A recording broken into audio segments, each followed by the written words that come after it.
Welcome to the fourth episode of 2 Cents Tuesday for 2022. This week, I want to talk about water. This subject is always relevant, but it is even more timely now that we are in our dry season, or Kawem, as we refer to it in Creole. There is an African proverb that states, once you carry your own water, you will learn the value of every drop. This saying is meant to remind us, or in some instances, teach us, that we will value something even more when we have earned it ourselves. However, in our situation in St. Lucia, it can also be taken literally. The people who have had to find, fetch, and store water because it is not readily available are more likely to appreciate its value than those who are used to opening their taps at home and having water always flowing out of them. I get the feeling, however, that as a country, we do not value water the way we should. Neither do we give the water sector the attention it requires or deserves. Judging from the complaints we hear, it feels like there is always a community in St. Lucia that is grappling with some form of water scarcity or shortage, even during the rainy season. We have become a water insecure country. There are several reasons for this, and within those reasons can be found the framing of the response to our serious water insecurity problem. Our island is divided into 37 major watersheds. The top-ranked watershed in terms of area, annual flow of water, wet season flow, and dry season flow of water is the Roseau watershed. 10 watersheds account for approximately 90% of the dry season flow of water.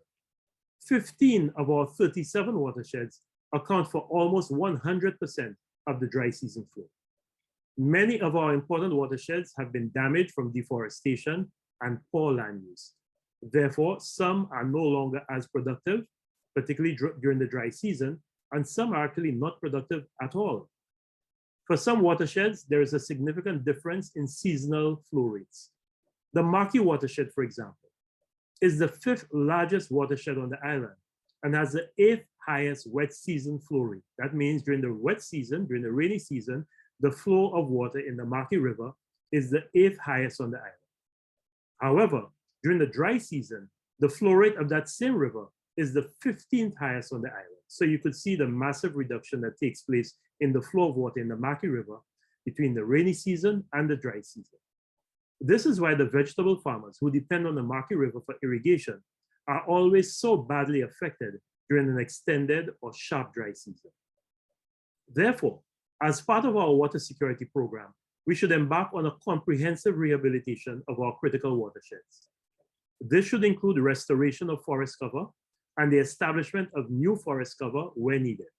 We must involve communities in watershed protection. This task cannot be left solely to the officers in the Department of Forestry or Water Resources Management. Some years ago, a co-management approach was successfully used in Talvan, where the community, including the small farmers, was brought together into a water users group to help manage the resource. This should be replicated around the island.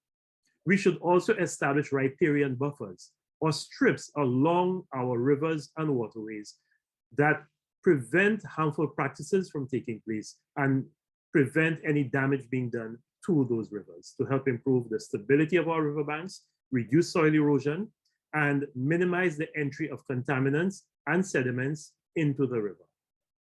Another reason for our national water insecurity is the state of our water distribution infrastructure. From its main water production and treatment centers, Wasco produces roughly 15 million gallons of water every day. That's during the rainy season. During the dry season, that's a different story. Over half of this is produced by the Tibbles treatment plant at Cicero. In addition to the main treatment plants, Wasco also operates a number of rural water systems. The company has over 90 storage tanks spread out across the island.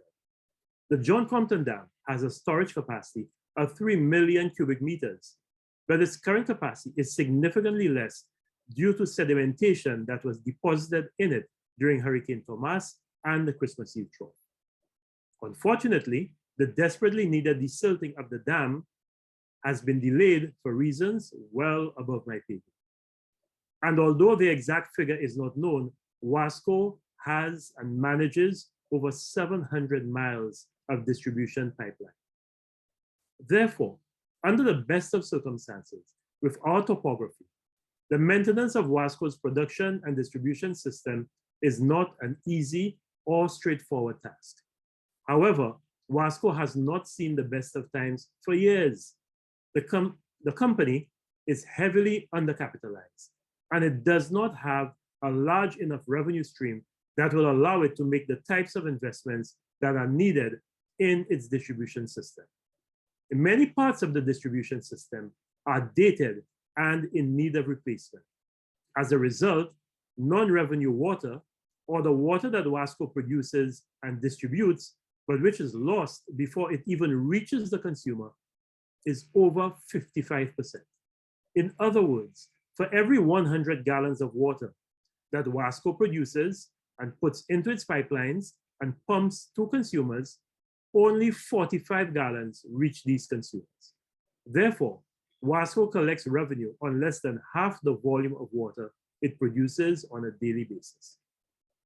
Not only is this wasteful, but it is depriving WASCO of critical revenue for water that it has spent time and money to produce and make potable or suitable for drinking. It stands to reason, therefore, that one of the first orders of business for WASCO should be to reduce its levels of non-revenue water down from the high level of 55% where it currently stands to industry standards of between 15 and 20%. This will require a comprehensive program to replace old and leaky distribution pipelines around the island, and particularly in the north. But the payback to WASCO and the relief it will provide to consumers is immeasurable. The institutional architecture also needs to be resolved. The management of our water resources, which is the responsibility of the Water Resources Management Agency, should not be overseen by the Ministry of Agriculture. The agriculture sector is a major user of water. The ministry that has oversight for decision-making in the water sector cannot be the one that must also fight for water access for farmers for agriculture.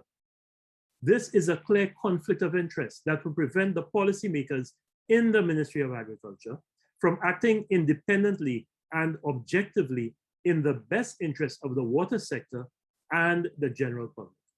This error was made by the previous administration, and it has been continued under the current administration. The management of our water resources should reside either within the department that has responsibility for the environment, which is the Department of Sustainable Development, or in the Ministry of Planning. The operations of WASCO must also be reviewed. WASCO must begin to operate like a modern, efficient, and accountable utility company. It does not. This will include establishing and publishing standards for drinking water quality, energy consumption, domestic water demand, and levels of non-revenue water. WASCO should also establish and monitor standards such as the frequency and the duration of service interruptions, and the time it takes WASCO to repair faults and restore service as a first step towards an agreement with its consumers on acceptable levels of service. I hope that the National Utilities Regulatory Commission, or the NURC, which was established in 2016 to regulate the water and electricity sectors, views this as a priority. Water resource management planning must become ingrained in the DNA of WASCO and the government. The government has to understand that it cannot approve infrastructure developments that will have heavy water demands, such as golf courses and high-density hotels, without making provision for the adequate supply of water to these developments, both during and after construction. It is not fair to WASCO to ask it to supply water to new water-intensive infrastructure projects after these projects have been approved by the planning authorities and the cabinet, without first making provision to help WASCO meet this new demand. WASCO must engage in scenario planning for the development of the water sector, but it can do this only if the government treats it as a serious partner in all steps of the planning cycle. WASCO cannot even meet current demands for water. So how can you now expect it to meet future demands with new hotel developments, new golf courses, new housing developments? Something has to be done. Another critical area that must be addressed for effective management of our water sector is the likely impact of climate change on the availability of water. All of the models and simulations have identified the water sector as one that will be hit hard by the impacts of climate change. Water cycles will become more variable and less predictable. Extreme weather events like droughts and floods will become more frequent. Levels of annual rainfall will decrease in the Eastern Caribbean. Saltwater intrusion from sea level rise will contaminate groundwater sources, and water infrastructure will be at greater risk from more severe storms and hurricanes. Storms and hurricanes will batter Wasco's infrastructure and cause damage to pipelines, damage to pumping stations. All of these have to be addressed. We must be able to determine the existing and potential future impacts of climate change on the water sector. This will call for a level and consistency of data collection, analysis, and forecasting that is currently beyond the capabilities of WASCO or the Water Resources Management Agency. But we cannot hide our head in the sand. This is something that we have to do because we know we will be impacted by climate change. We, the members of the public, have an equally important role to play in ensuring that St. Lucia becomes a water-secure country.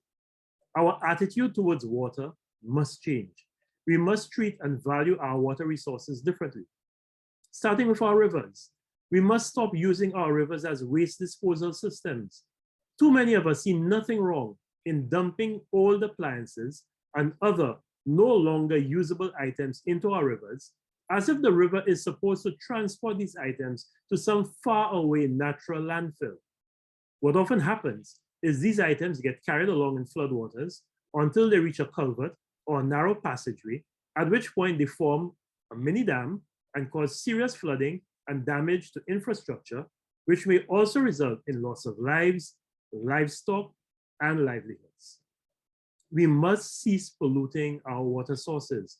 All types of pollutants find their way into our rivers: livestock waste, pesticides, oil from vehicles, because of the things we do near or in these rivers. We have to understand that when we put foreign liquids into our rivers, we are polluting our water supply, the same water supply that we depend on to drink and cook. As much as possible, we should invest in water storage in our homes and in our commercial buildings. St. Lucia actually has a positive water balance sheet. Our annual income of water through rainfall is higher than our annual use of water. Our problem, however, is we do not store or save enough of the rain that falls on our island.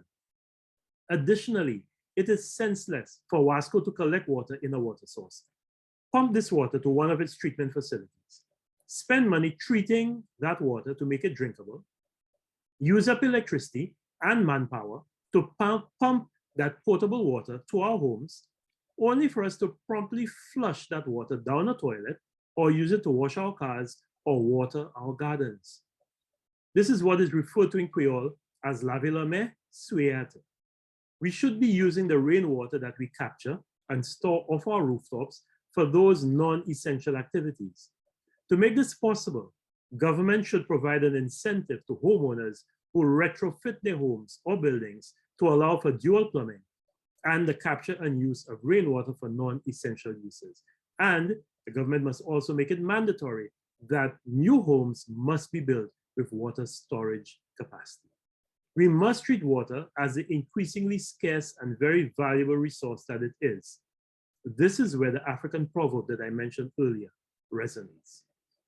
The good news is there are significant climate finance resources from the Green Climate Fund and other development partners that can be mobilized to help the government make the necessary interventions in the water sector.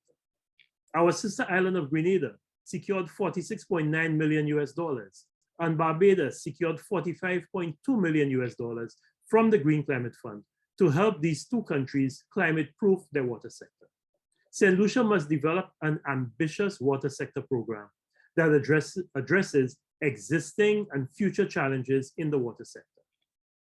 If we do not do this, we will not be able to sustain the level of economic development that this country needs to dig itself out of the current hole into which COVID-19 and injudicious borrowing have plunged it. The other bit of good news is that our country has a wealth of human resources that are highly trained, skilled, and experienced in the water sector, who can be harnessed to confront this challenge. There are several solution citizens, both locally and internationally based, who are experts in water resource management and wastewater management.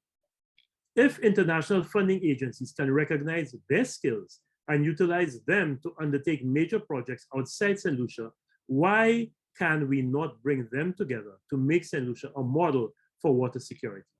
All it takes is leadership, vision, a little bit of wisdom, and a big serving of political will. Thank you for viewing another episode of 2 Cents Tuesday. Goodbye.